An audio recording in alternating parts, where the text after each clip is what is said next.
So in today's business world, what's the one blind spot that can absolutely sink a company? I'll tell you, it has nothing to do with spreadsheets or market share.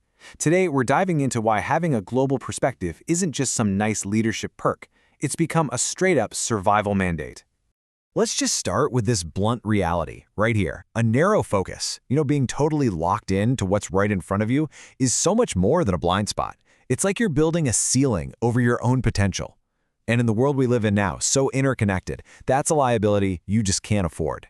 And wow, when you lay it out side by side like this, the contrast is just stark. On the one hand, a narrow focus gets you stagnation, high risk, and just tons of missed opportunities. But on the other hand, a global perspective becomes this engine for resilience, for competitiveness, for real, sustainable growth. The choice is pretty clear, isn't it? Okay, so this brings us to what we're really talking about today, the new leadership mandate. It's this fundamental shift from thinking locally to thinking globally. So what do we actually mean by a global perspective? Well, think of it as seeing the world as this massive, complex, interconnected system. It's about understanding how culture, how different markets, and how geopolitics all weave together and feed directly into your strategy. It's what helps you build an organization that can't just compete, but can actually withstand major shocks. All right, but why? Why should you really be thinking beyond your own borders? Let's get into what's truly at stake for your business. And look, the benefits here aren't just some fuzzy, high-level ideas. They're incredibly practical. A global mindset helps you spot trends before they hit your doorstep, which keeps you competitive for the long haul.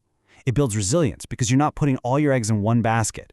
And what's most exciting is that it unlocks all these new paths for growth you literally would have never seen otherwise.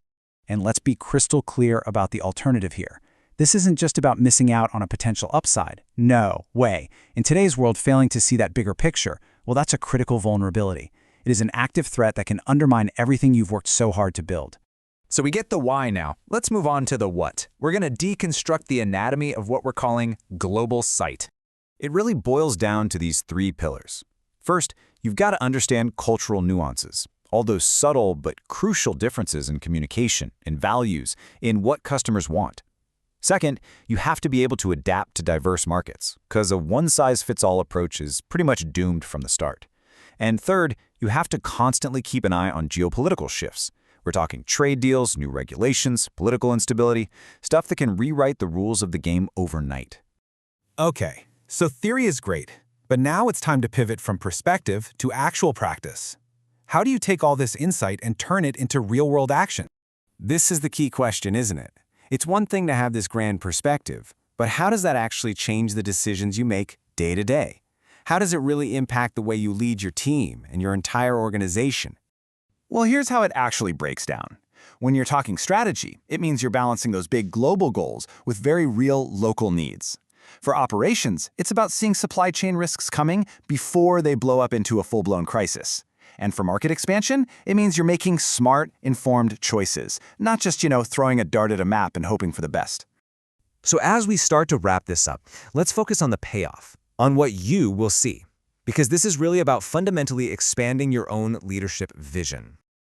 So, let's just recap the big takeaways. First, a global perspective is completely non-negotiable today.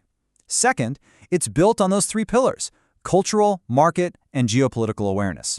Third, it has a direct, tangible impact on your strategy, how you manage risk, and how you grow. And finally, it is the absolute key to building an organization that doesn't just survive, but truly thrives in this modern world. And that leaves us with one last thing to think about.